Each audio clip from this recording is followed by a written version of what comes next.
Breaking news చూస్తున్నాం. కేంద్ర cabinet సమావేశం ముగిసింది. కీలక నిర్ణయాలు తీసుకుంది. కేంద్ర ప్రభుత్వం ఉద్యోగులకి తీపి కబురు చెప్పింది. 8వ వేతన సంఘం ఏర్పాటుకు ఆమోదం తెలిపింది. త్వరలో వేతన సంఘం చైర్మన్ నియమించనుంది. ఇక 2026 జనవరి 1వ తేదీ నుంచి కొత్త వేతనాలు అమల్లోకి రానున్నాయి.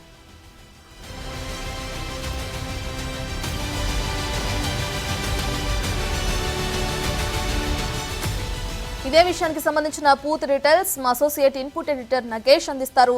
రైట్ నగేష్, 2026 జనవరి 1వ తేదీ నుంచి కొత్త వేతనాలు అమల్లోకి రానున్నట్లు కూడా తెలుస్తుంది. కేంద్ర కేబినెట్ దీనికి సంబంధించి కీలక నిర్ణయం కూడా తీసుకుంది. అయితే దీనికి సంబంధించిన పూర్తి డీటెయిల్స్ ఏ విధంగా ఉన్నాయి నగేష్?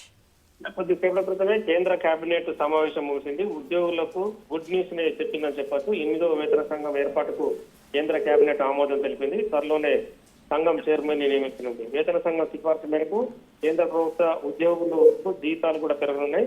2026 జనవరి 1 నుండి అమల్లోకి రానున్నాయి.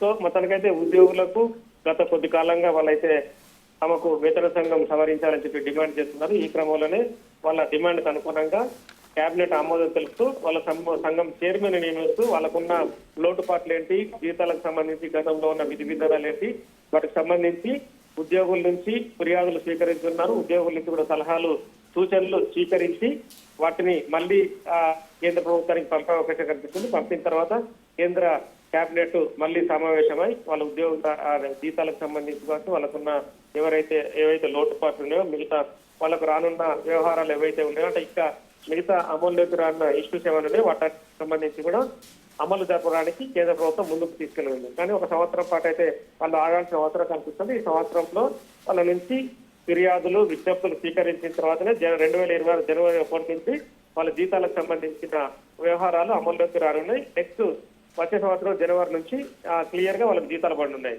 ఇక మరో కీలక నిర్ణయాన్ని కూడా కేంద్ర కేబినెట్ తీసుకుంది. 3,985 కోట్లతో 3వ స్పేస్ లాంచ్ ప్యాడ్ ను ఏర్పాటు చేయడానికి కేంద్రం నిర్ణయించిందని చెప్పొచ్చు.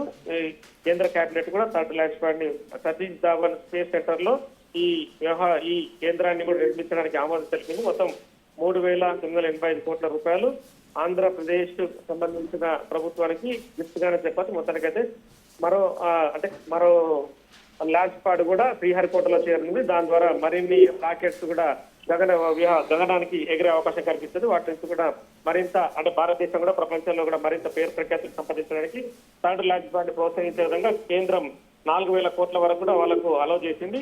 దానికి సంబంధించిన బడ్జెట్ ను విడుదల చేసి త్వరలోనే పనులు కూడా ప్రారంభించనుంది. Right, thank you Nagesh.